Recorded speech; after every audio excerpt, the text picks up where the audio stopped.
Hi, welcome to spices and spices. ఈరోజు మనం ఒక కొత్త రెసిపీని చేసేద్దామా? అదే అండి, టమాటో అండ్ క్యారెట్ రసం. ఏంటి టమాటో రసం విన్నాను కానీ క్యారెట్ ఏంటి అనుకుంటున్నారా? ట్రై చేసి చూడండి, చాలా బాగుంటుంది. ఎలా చేయాలో చూసేద్దామా? దానికోసం ఒక బౌల్ పెట్టుకొని దాంట్లో కొన్ని వాటర్ యాడ్ చేసుకోవాలి. ఇవి కొంచెం వేడైన తర్వాత దీంట్లో ముక్కలుగా తరుక్కున్న టమాటోస్ అండ్ క్యారెట్స్ని కూడా కట్ చేసి యాడ్ చేసుకోవాలి. దీంట్లో ఇంకొంచెం పులుపు కోసం నేను చింతపండును కూడా యాడ్ చేస్తున్నాను. ఆ తర్వాత వీటిని బాయిల్ అయ్యే వరకు ఇలా ఉడికించుకోవాలి. ఆ తర్వాత దీంట్లో రసం పౌడర్ కోసం నేను ఇక్కడైతే 1/2 టేబుల్ స్పూన్ ఆఫ్ మెంతులు అండ్ 1 టేబుల్ స్పూన్ ఆఫ్ జీలకర్ర, కొంచెం కందిపప్పును కూడా యాడ్ చేస్తున్నాను. ఇలా యాడ్ చేసుకొని వీటిలో కావాలంటే మనం మిరియాలు కూడా యాడ్ చేసుకోవచ్చు. వీటిని చిన్న మంట మీద దోరగా వేయించుకోవాలి. ఇవి దోరగా వేగిన తర్వాత ఒక మంచి అరోమా వస్తుంది. వాటిని దింపి చల్లారాక పౌడర్ చేసుకోవాలి. ఇప్పుడు ఒక చిన్న మిక్సీ జార్ తీసుకొని ఏవైతే మనం టమాటో క్యారెట్స్ ఉడికించుకున్నాం కదా, వాటిని చల్లారిన తర్వాత జార్లోకి యాడ్ చేసుకోవాలి. ఇలా చేసుకొని దీన్ని ఫైన్గా పేస్ట్లా చేసుకోవాలన్నమాట. ఇలా చేయడం వల్ల మనం క్యారెట్ని మిస్ అవ్వం, అవి మన డైట్లో ఇంక్లూడ్ అవుతాయి. ఆ తర్వాత ఇలా ఫైన్గా పేస్ట్గా చేసేసుకొని పక్కకు పెట్టుకోవాలి. ఇప్పుడు మళ్ళీ ఒక బౌల్ పెట్టుకొని అది వేడైన తర్వాత దాంట్లో నేను కొంచెం ఆయిల్ యాడ్ చేసుకుంటున్నాను.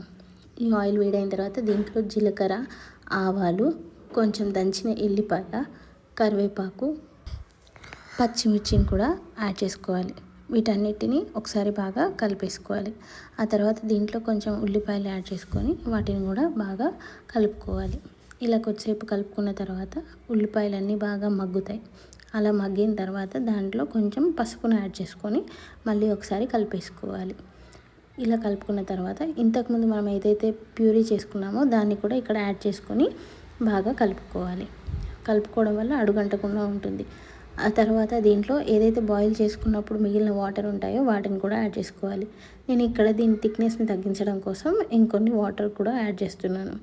ఆ తర్వాత దీన్ని బాగా కలిపేసుకోవాలి. అలా కలుపుకున్న తర్వాత దీంట్లో నేను 1/2 టేబుల్ స్పూన్ ఆఫ్ ఉప్పు, 1 టేబుల్ స్పూన్ ఆఫ్ కారం వేసుకుంటున్నాను. అండ్ ఆల్సో కొంచెం ధనియాల పొడిని కూడా యాడ్ చేసుకోవాలి. వేసుకొని వీటిని బాగా కలుపుకోవాలి. అలా బాగా కలుపుకోవడం వల్ల ఇవన్నీ బాగా కలిసిపోతాయి దాంట్లో. ఆ తర్వాత దీన్ని ఒక పొంగు వచ్చే వరకు బాగా మరిగించుకోవాలి. ఆ తర్వాత ఇంతకుముందు మనం ఏదైతే రసం పౌడర్ చేసుకున్నామో దాన్ని కూడా నేను ఇక్కడ ఒక స్పూన్ యాడ్ చేసుకుంటున్నాను. దాంతో పాటు ఇంగువను కూడా యాడ్ చేసుకుంటున్నాను. ఇలా యాడ్ చేసుకున్న తర్వాత వీటిని ఒకసారి బాగా కలుపుకోవాలి. లాస్ట్లో కొంచెం కొత్తిమీర యాడ్ చేసుకొని ఒక పొంగు వచ్చే వరకు ఉడికించుకోవాలి. ఈ వేడి వేడి రసాన్ని ఏదైనా ఫ్రైతో తింటే చాలా బాగుంటుందండి. కొంచెం స్పైసీనెస్ తగ్గిస్తే ఈవెన్ చిన్నపిల్లలకు కూడా పెట్టొచ్చు. మీరు కూడా ట్రై చేసి చెప్పండి ఎలా ఉందో. And also subscribe to spices and spices.